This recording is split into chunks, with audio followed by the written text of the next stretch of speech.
Those who truly work hard always find themselves in a state of enjoyment and challenge from their own subjective perspective. Self-imposed discipline and forced effort are essentially reflections of inner obsession, fear, and internal conflict. While this approach may yield short-term results, in the long run, it inevitably leads to exhaustion, frustration, and unsustainability. From this, we derive a key methodology: shifting effort from external compulsion to internal flow, achieving effortless persistence by maintaining inner clarity and high energy. How do we keep our inner world flowing smoothly? The first step is to clear out the accumulated emotional blockages, those worries, fears, and unresolved thoughts that, like thorns, stab at your heart. The moment they are triggered, they plunge you into chaos and loss of control. Traditional thinking suggests that we must push ourselves, forcing discipline through external pressure, in order to unlock our potential, achieve our dreams, and live an extraordinary life. However, an alternative perspective suggests that every person inherently possesses immense creativity and wisdom. Often, our best performances come not from deliberate effort but from spontaneous flow. The harder you try to hit a perfect shot, the worse your form becomes. The more desperately you chase money, the more elusive it becomes. This is not merely a matter of regressing to the mean or blaming bad luck.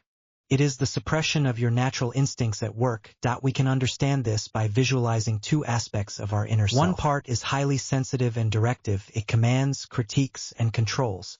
We call this the teller. The other part is responsible for execution and action. We call it the doer. The teller constantly doubts the doer, micromanaging its every move, judging successes as personal victories and condemning failures as incompetence.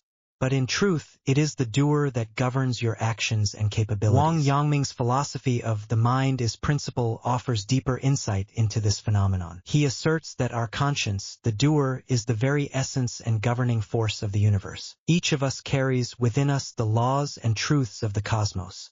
Our instincts inherently know how to perform at our best. This is not about abstract philosophy or ideological debate.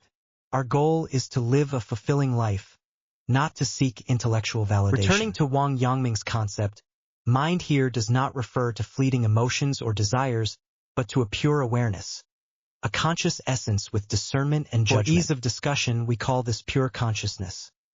Other philosophical traditions share similar ideas. In Zhuangzi's The Dexterous Butcher, he describes a state of being that transcends mere technical skill, harmonizing with natural principles, effortlessly maneuvering through challenges. The butcher's blade remains sharp after 19 years, symbolizing a state of low energy consumption and even self-replenishment. This aligns with the idea that genuine effort should not be about exhausting oneself but about maintaining a high energy flow. Bruce Lee's Be Water, my friend, echoes this sentiment.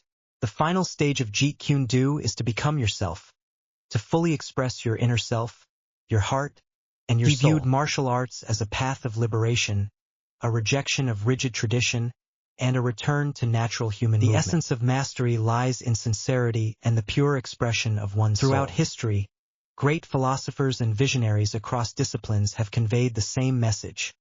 Within you lies an indescribably vast and magnificent soul. In many ways, the purpose of life is to fully unleash this inner vitality, to recognize, understand, and awaken to this pure consciousness, and to live an unshackled, vibrant, and uniquely fulfilling life. Some may reduce this concept to just go with the flow, or just take it easy on yourself. If that is the level of understanding, then meaningful communication becomes difficult.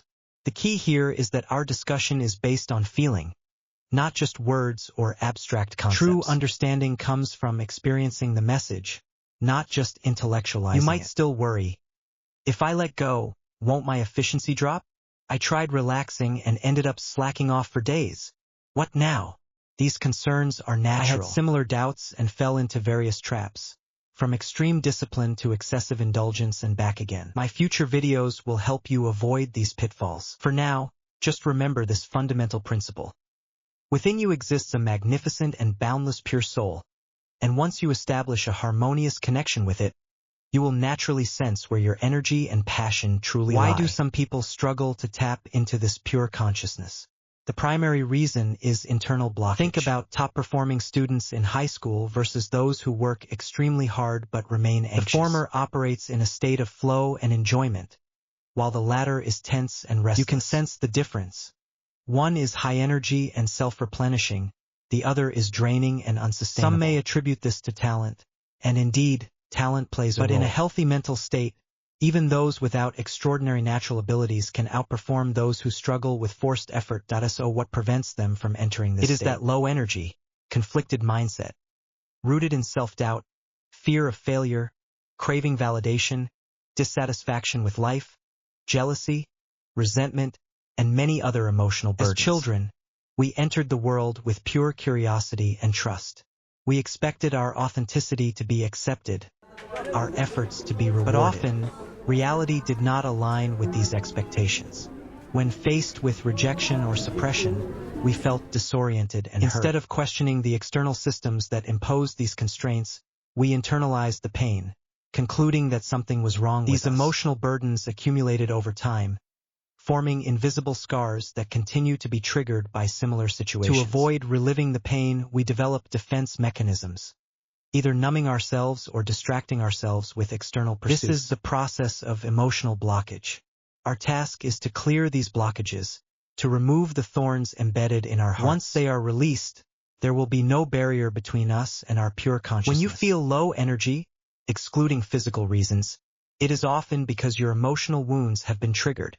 Just like clogged arteries, your heart is blocked. Conversely, when you feel high energy, it could be either because external circumstances align with your desires or because suppressed emotions have been released. Most meditation practices focus on breath awareness, non-judgment, and mindfulness. While these techniques bring temporary calm, they often fail to address deeper emotional wounds and persistent mental noise. Over the years, I have explored various methods and developed an approach better suited for modern life, one that I call Emotional Clearing Insight Meditation. In upcoming videos, I will introduce two core techniques, Rain and Heal.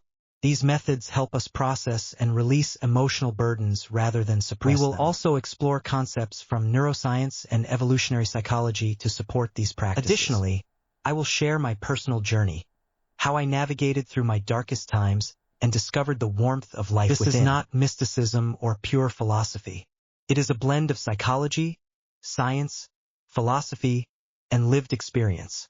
I also recognize that we cannot always stay in an enlightened state. There will be moments when old habits resurface, making us feel like our progress has been lost. To address this, I have developed a practical approach called the gap theory, which seamlessly integrates inner awareness into daily life. This channel is dedicated to sharing everything I have learned and experienced for free, providing insights that may help you navigate your own journey. Ultimately, rather than teaching you how to work harder or optimize your productivity, my goal is to help you discover your innate vitality, to live a rich, authentic, and deeply fulfilling life. And once you step onto this path, you will often find that the things you once chased so desperately will